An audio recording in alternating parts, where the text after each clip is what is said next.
The bill came on a Tuesday. I almost didn't even open it. $241 for a single month. One house.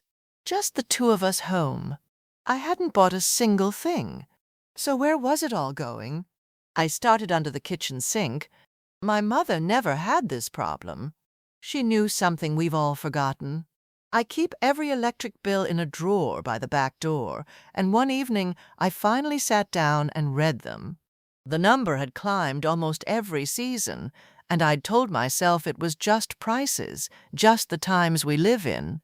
So I did something my mother would have done. I walked the house, room by room, in the dark, and I counted. I counted everything plugged in, everything humming, everything glowing when it had no reason to be glowing at all. 41 things were drawing power in a house where two people were, at that very moment, both asleep in one room. That was the night I stopped blaming the electric company and started looking at myself. It was not comfortable. So I made a list, 12 things quietly running up our bill, and what my mother's generation did instead. Because here's the part nobody says out loud. In 1955, the average home used a fraction of the power ours does now.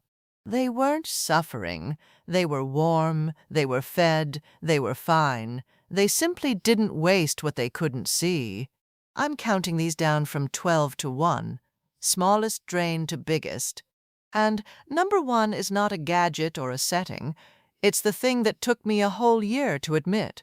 But we start small, with something plugged in behind your television that you have never once turned off. Number 12.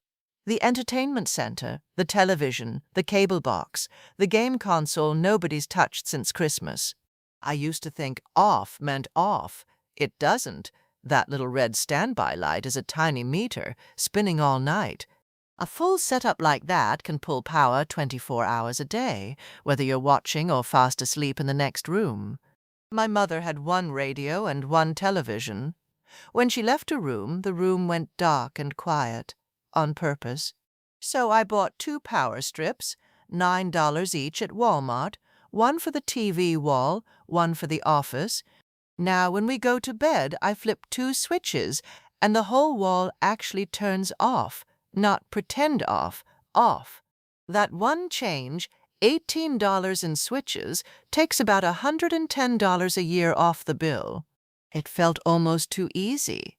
I remember thinking, if this is number 12, what on earth is waiting at number 1? Nobody told me a dark, quiet room at night was costing me money. Now I know. 12 down, 11 to go. Number 11. Lighting. Not one bulb. The habit of lighting the whole house for one person in a single room. I'd come home and switch on the kitchen, the hallway, the porch, the living room, then sit in exactly one chair. My old bulbs were the real cost. The soft yellow ones I loved drew 60 watts each, and I had dozens. My mother lit the room she was in, one lamp by her chair, the rest of the house dark and waiting. I switched every bulb to LED, about $3 each, and started lighting one room at a time. An LED gives the same light for roughly 1/10 of the power. Same brightness, same warm color, a fraction of the draw. Between the bulbs and the new habit, lighting came down about $85 a year in this house. This is the one my daughter rolled her eyes at. Mom, it's a light bulb. I did the math. It was not just a light bulb. 11 down. And the next one had been humming out in my garage, forgotten, for 9 straight years. Number 10. The second refrigerator, the old one we moved to the garage, just in case, and then never really used. It held a case of soda, some freezer-burned meat, and a jar of pickles older than my grandson. An old fridge can use 2 or 3 times the power of a new one, running all day in a hot garage. I was paying every single month to keep a nearly empty box cold in a room we walk through twice a week. My mother had one icebox, then one refrigerator her whole life. The idea of a spare would have made her laugh. So I emptied it, wiped it out, and unplugged it. I didn't sell it or replace it. I simply stopped. That empty second fridge was costing us right around $125 a year to store pickles. That one still stings a little. 9 years. Multiply it out, and I don't want to say the number out loud. 10 down, the next 3 are all in the kitchen, and the kitchen is where I lost the most. Number 9. The dishwasher. 2 habits, really. Running it half full and letting it run the heated drying cycle. I ran it most nights, whether it was full or not, just to clear the counter before bed. Small loads, big cost. The heated dry at the end is the quiet part. It uses a real jolt of electricity just to bake your plates dry. My mother washed by hand in one basin of hot water and stacked everything in a rack to dry by morning. I didn't go back to hand washing. I just wait until it's truly full, and I turn the heat dry off. I crack the door when it finishes and let them air dry overnight. By morning they're dry, and I've lost nothing but effort. Fuller loads and no heat dry save about $45 a year. Small, yes, but they all stack up. And that's the trick nobody tells you. None of these is dramatic alone. Together, they are a car payment. 9 down. The next one is the most expensive appliance in most American homes, and mine was set completely wrong. Number 8, the water heater. The big, quiet tank in the closet that I had genuinely never once thought about. It runs all day and night, keeping a full tank hot, waiting whether you use a single drop or not. Mine was set to 140 degrees, hot enough to scald. Not because I chose it, that's just where it came. Heating water is one of the biggest slices of the bill. Most of us pay to keep it hotter than we ever use. My grandmother heated water on the stove, a kettle at a time, only when she needed it. Nothing sat hot all day for no one. I turned mine down to 120 degrees, still plenty for a hot shower. The dial took 10 seconds to move. That 10-second turn of a dial saves somewhere around $70 a year, every year, from now on. 10 seconds, $70. I sat on that closet floor feeling like someone had been quietly picking my pocket for years.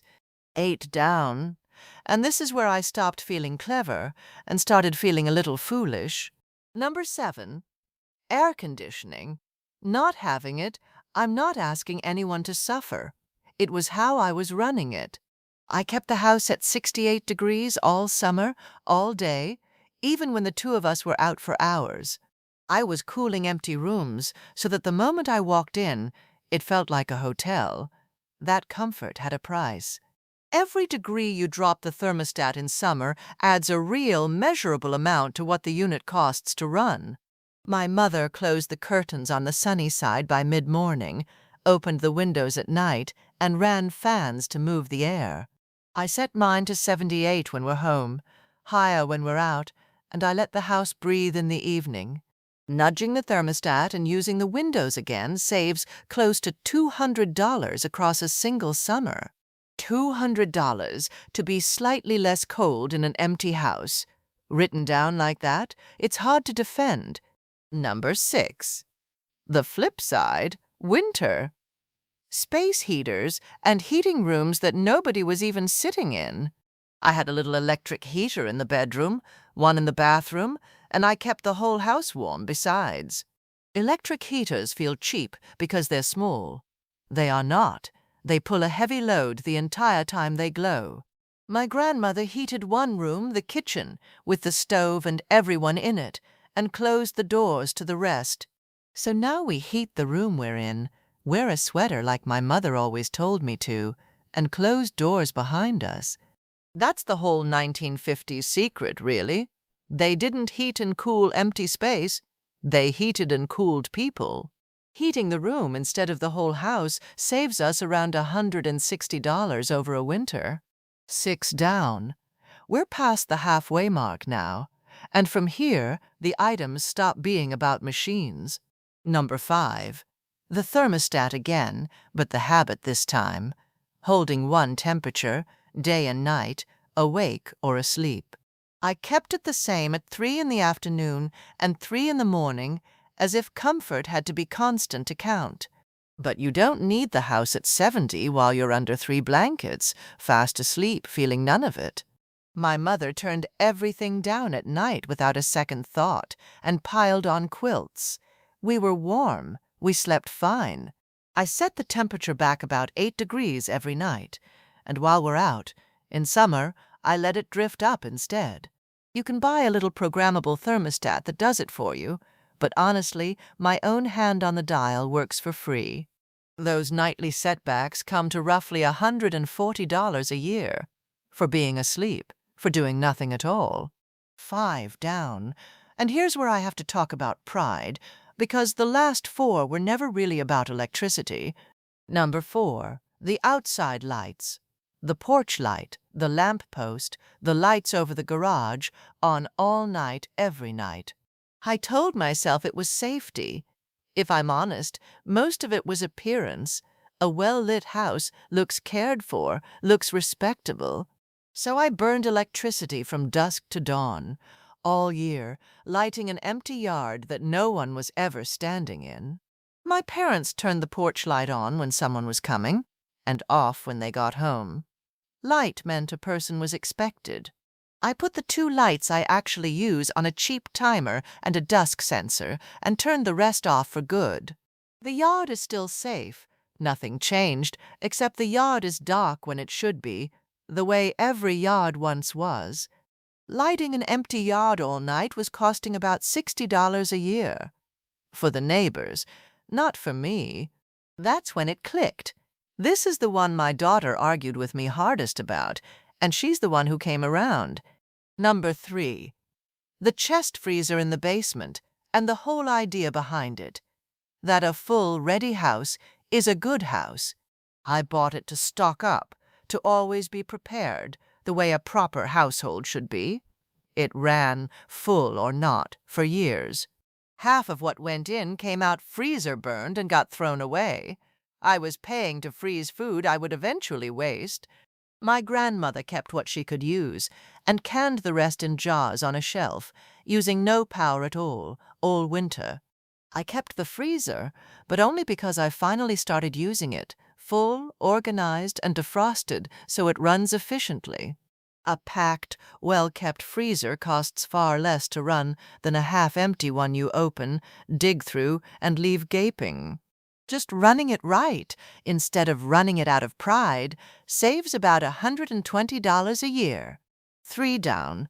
And number 2 is the one I resisted longest because of what I thought the neighbors would think. Number 2, the clothes dryer. And underneath it, the plain snobbery that kept me from the simplest fix there is. The dryer is one of the hungriest machines in the house. It uses real power to do what warm air does for free. I ran mine year-round, every load, because a clothesline was for people who couldn't afford a dryer. Or so I believed. My mother hung every sheet and shirt on a line out back, and our clothes smelled like sunshine and cost nothing to dry. I was too proud to do the one thing she did without a thought. That's the honest reason. Not convenience. Pride. So I put up a folding rack and a line, and now I hang most loads and only use the dryer when it rains.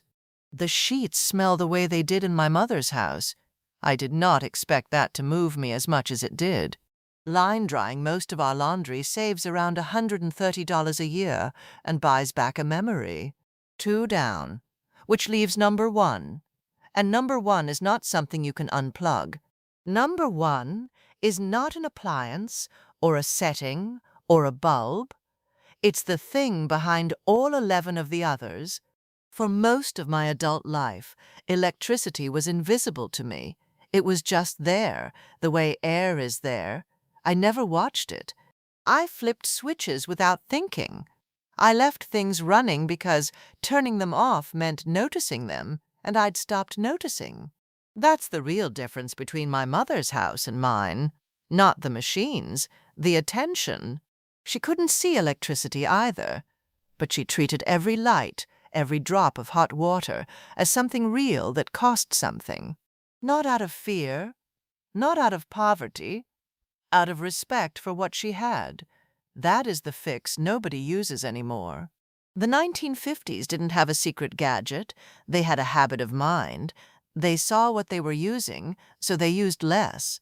When I started actually seeing my own house, really looking, the 11 fixes were obvious. They'd been there all along. My bill didn't drop because I bought something. It dropped because I woke up.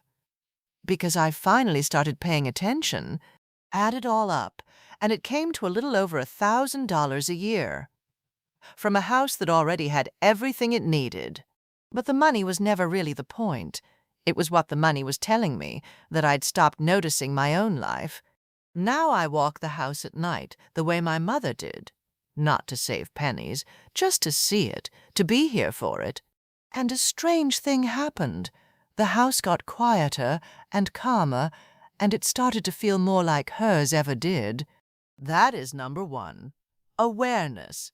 The cheapest fix there is, and the only one nobody wants to hear. My electric bill is not zero.